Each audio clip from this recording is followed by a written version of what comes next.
You're listening to the Doc Lounge podcast. This is a place for candid conversations with healthcare industry's top physicians, executives, and thought leaders. This podcast is made possible by Pacific Companies, your trusted advisor in physician recruitment. I am your host, Summer Gilbert, and I am the Director of Marketing and Branding here at Pacific Companies. And my co-host today is Pacific Companies EVP of Training, Kahl. Thanks for being here with me, Chris. Oh, thank you for having me, Summer. Today on the podcast, we have Alyssa Kahl. Alyssa is a fourth-year medical student at UT Houston. She's in the process of matching, applying for her residency.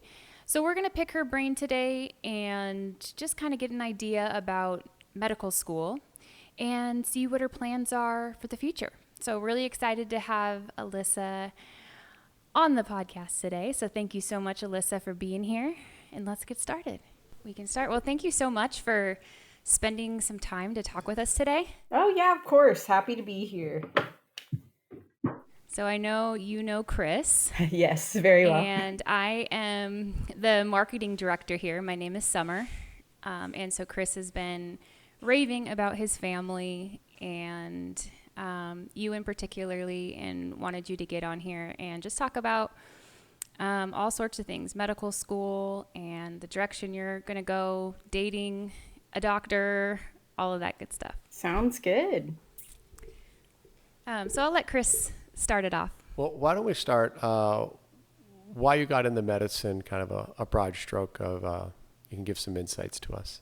Yeah, I think, so for me, it was a good blend of really science and working with people. I always liked science, like starting as probably early as middle school, going into high school. And I think medicine's pretty cool because a lot of the basics that I learned in even my molecular biology classes in college plays directly into what we're doing to treat patients. So I still go back if there's a medicine I'm not familiar with now on rotations. I go back and I can learn the actual cell biology behind how that medicine works and why we're using it to treat patients.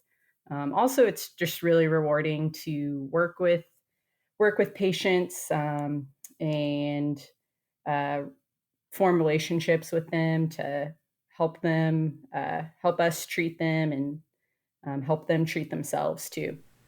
Okay. For those potential future doctors, do you suggest a certain undergraduate degree that might better prepare them for medical school? Yeah, so I did a Bachelor of Science in biology, and for me, that decision was mostly made on my love for biology starting in high school. It was a subject I really liked and wanted to learn more about. And I think as a degree, a Bachelor of Science in particular, in whatever science subject a student would want to do, is a good degree preparing for med school. A lot of the first semester of med school is going to cover some of those basic science topics like physiology and biology and chemistry. And having that background in undergrad was very helpful for the adjustment in that first fall semester. But with that being said, I think after that semester, it really falls on the adaptability of yourself as a student to change your study strategies. So I always encourage students that ask me what degree they should get, that it should really be based on what they like doing. If you like studying another subject, it'd probably be better to study that in undergrad. Just you're going to studying will be more fun, and hopefully it'll do better and reflect well in a high GPA that will make you competitive for med school. So Yeah. Coming out of high school, did you know that you wanted to go into medicine right away? So I did know I wanted to do healthcare. I actually, I did kind of flip-flop between the ideas of different healthcare professions. I thought about doing nursing school for a while. I thought about doing physician assistant school. I looked at doing maybe more of a research path for a while. And ultimately, it kind of came down to I got some experience. I went and volunteered in a hospital for a semester during college. And I knew that I knew myself and I knew that I wanted to know more about the subject. And with that came more schooling. So it was really getting that extra schooling and that made me want to pursue a medical degree instead. Did your parents have any kind of influence on you guys? Because I know your older brother Ryan is a doctor as well. Yeah, it is kind of odd that we both chose the same career path. Neither of my parents are in the medical field. I think for the both of us, it really uh, it was we both had a strong interest in science and kind of leaned towards medicine. And I would be lying to say that my brother wasn't a strong influence in encouraging me down the same path as well. Because he was in med school when I was in undergrad. So that was a really great way just to see what it's actually like versus, you know, before going into it. What's the age difference with you guys? So 8 years. So he graduated, and probably he took a gap year or two before med school. So yeah, I was starting college as he was starting med school right around the same time. What's been the most difficult part of medical school that you could give the prospective medical students in the future some insights? Okay, the most difficult part. Um, Yeah. it really is, and a lot of people say this. I think there's kind of two waves of two difficult times in med school. That first one is that for before the first test. It's unlike any other schooling experience I've had. It's a lot of information. They always give the drinking out of a fire hose analogy, and it really is true. You're trying to cover a lot of information in a short amount of time. Um, and so that part is really hard leading up to that first test. Not feeling like you have enough time to study, not feeling like you've covered everything. And so I think after that, it really is a challenge of becoming adaptable after the first exam and being able to change your study strategies to really, really learn all the information in the most efficient way possible. And some people really struggle with that. I think most people struggle with that. But the ones who are able to change quickly and find the study habits that work best for them, they'll likely be different than what they used in college. They do really well. I think the other time is similarly before you take your first board exam in your second year of med school is a really tough time. There's a lot of pressure on that first exam for residencies, um, and it can be it is a very stressful time, and all the pressure that's put on that one exam. So I take it that you passed that first one exam. Yes, yeah, yeah, yeah. I've gotten two of the three down that we take in school, so almost done. What happens if you don't pass? So I guess I'll give a brief overview of the different step exams. So there's three that you take in med school. The first one is uh, like your preclinical exam that goes over all the stuff you study the first 2 years of med school. So that's step one. Then you take another exam after your third year when you've done all your clinical rotations, and that's called step two clinical knowledge. And then you also take an in-person or like a clinical step two clinical skills exam at some point during your third and fourth year, where you have standardized patients that you go and see, and that's an exam that they want to make sure you pass to test your interaction with patients. So if you don't pass one of the step exams, you do have to retake it, because that's or definitely a requirement before residencies to and for most medical schools is passing those exams. So you can continue to move forward, right? But you just have to take it again? Yeah, you'd have to take it again for sure. Gotcha. Now you're in your fourth year, beginning your fourth year. Where are you in the process of selecting a specialty, and walk us through that process as you've trying to make a decision which area of medicine you want to go into? Yeah, so right now I'm at the point where I'll be submitting my residency application mid-September, so about 2 weeks from now. So for this time, after you finished third year, and usually that May or spring up until that September is when a lot of students, if they haven't decided what specialty they want to do, they're really in that decision making process because of the residency applications coming up. So for me, I kind of had a pretty strong feeling before I started my clerkships that I would be interested in internal medicine, mostly just for like the broad field that it is, and it also offers lots of subspecialties for fellowship afterwards. But I think third year is really the time where you kind of make that decision making process. You go through a lot of the major specialties and you kind of decide what it is that you like in a specialty, what it is that you don't like in a specialty. You see residents and faculty that work in that specialty, and you can kind of start envisioning yourself in their shoes and seeing if that's the kind of career you want. So third year is a really great time to kind of rule in and rule out what you like and decide on a specialty before those applications fourth year. What things factored into your decision? Was it a lifestyle, hours, some surgical specialties? You could be up, all night long. Walk us through your thought process. Yeah, I think so. I had a resident that I talked with on one of my rotations that really, I think, broke it down into what the major factors are of choosing a specialty. So for me, it kind of came down to, I think one of the big divides is, do you want to do surgery or do you not want to do surgery? And for me, it was very much the the OR was just not the environment I really liked. And for some people, it can be a much more hectic lifestyle and training. Um, so surgery was ruled out fairly early for me. The next thing was kind of how important is it for me to do procedures, whether it's in an inpatient setting or an outpatient setting.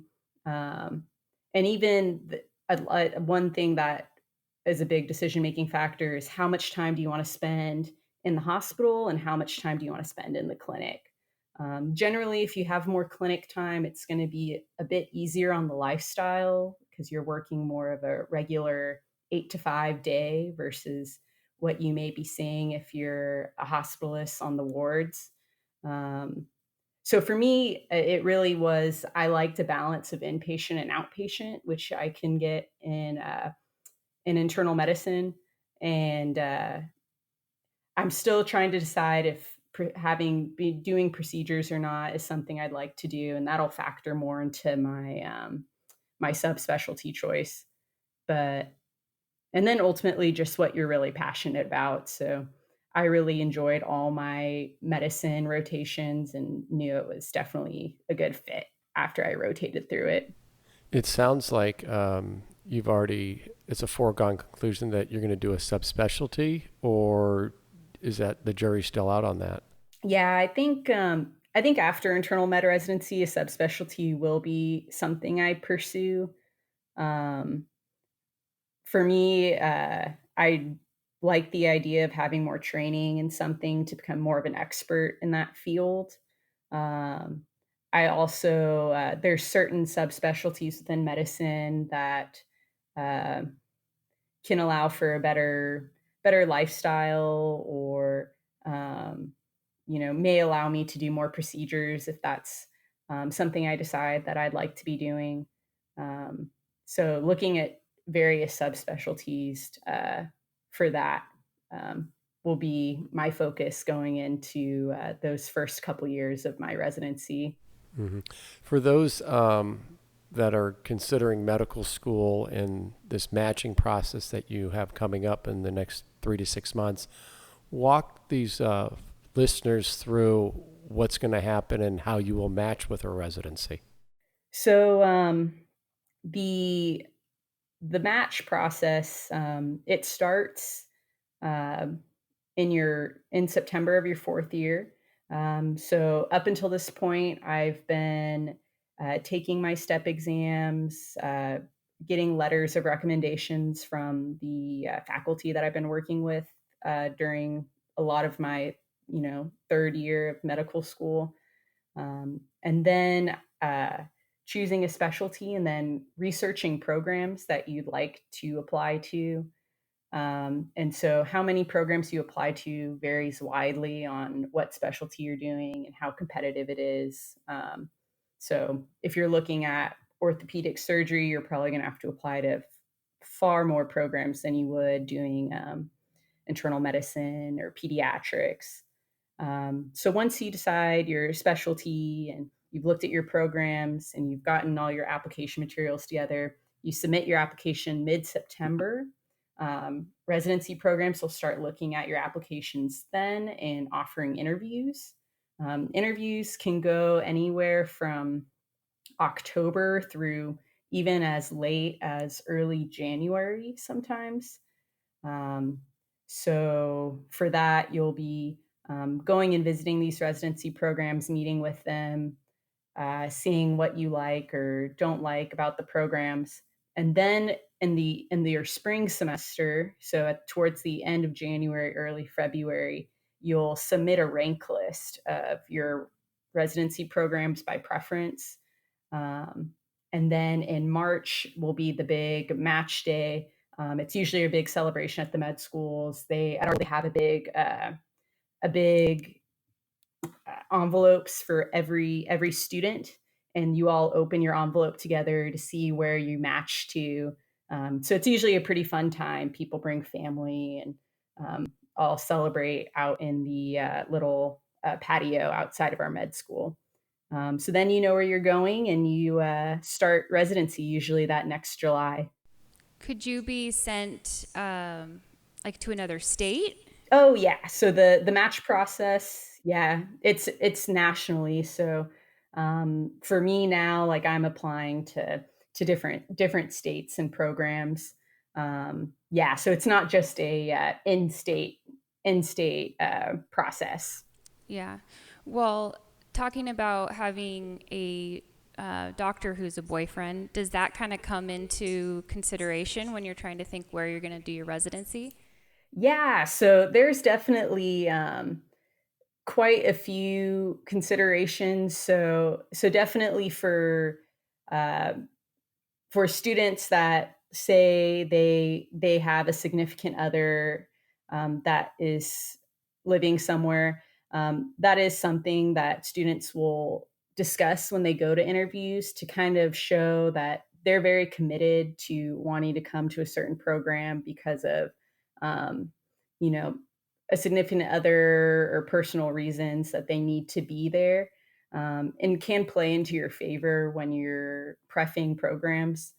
Um, there's also for me, my boyfriend is not in the same class as me that'll be applying to residency at the same time, but I do have lots of friends who they have a significant other in the med school class, and they can participate in something called couples match, where they actually can match their residency rank lists so that they will end up in the same city when they go through ranking. Yeah, so I have a couple friends who are doing that. So it just ensures that you're in the same place. Yeah. How is it? I mean, because I know probably going through medical school, that your time is very limited. How do you manage having a relationship? Yeah, I think I'm very lucky having my boyfriend Nathan. He's also in medical school, so I think that makes it significantly easier. It's pretty common overall, I think, for medical students to date other medical students. There's quite a few in my class who are all couples matching. I think there's just a lot of advantage. So for me, Nathan and I started dating around the time that I had to take my first big step exam in my second year. And so for him, he had already been through the step exam. So there's just an unspoken understanding that if I was too busy to spend time with him, or if I was really stressed, it was just a lot easier. Even going into third year, there's times where I may be working at the hospital, having to go 8 days in a row, or having to do 24-hour shifts at the hospital. So having someone who's been through it, knows what it's like, makes it just a lot easier, and feeling less guilty being busy or having things come up. And also, I think it's just a lot of fun because we're both really passionate about medicine. And so it's fun to come home and discuss like a different case we saw that day, or like, oh, I read this interesting article. You should try reading it too. Um, so it's fun to share that with him too. That's awesome. I could totally see that, having him in medical school, as well. He understands what you're going through. Yeah, definitely. So is he still in medical school, or is he already done? So he is in a special program at our school. It's a dual degree program where they do medical school and they get a PhD degree as well. So it's a longer program for sure. Um, so it was actually a little farther ahead of me in med school, but now he's entered into his PhD portion of the program. So now I get to brag that I'm like more ahead of him in med school now that I'm a fourth year, because he jumped out at third year. So yeah, so he does a lot more. So right now he's in a very intensive research where he's working in a lab to work towards his PhD. So he'll be done just a couple years after me. Very nice. Well, is there any other final notes you'd want to say to any current medical students that are just starting? Some tips for medical school? Yeah, I think the biggest tip I probably learned going through it and hearing from other people is it can be very, very, seems very overbearing. It kind of feels like it takes up a lot of your life. I think making time for yourself in whatever you want to do, whether if it's, I like to go run and I'm going to devote time that I run, make time for myself to do that. Or if family's important and you want to make time to set aside time that you see your family. I think it's really good and just good for your mental health. Med school is a long road. And so I think developing habits that ensure your well-being is only going to help in the long run. So I would say that's probably the most important. Great. Well, thank you so much for taking time. Dude, we get out of time so quickly on this. We want to keep going. But thank you for talking to us, and it was a pleasure. Yeah, thank you all so much for having me. It was a lot of fun. Thank you. Thank you to all our listeners. If you'd like to be notified when new episodes air, make sure to hit that subscribe button. And thank you to Pacific Companies. Without you guys, this podcast would not be possible. If you'd like to be a guest or for more information, go to www.pacificcompanies.com.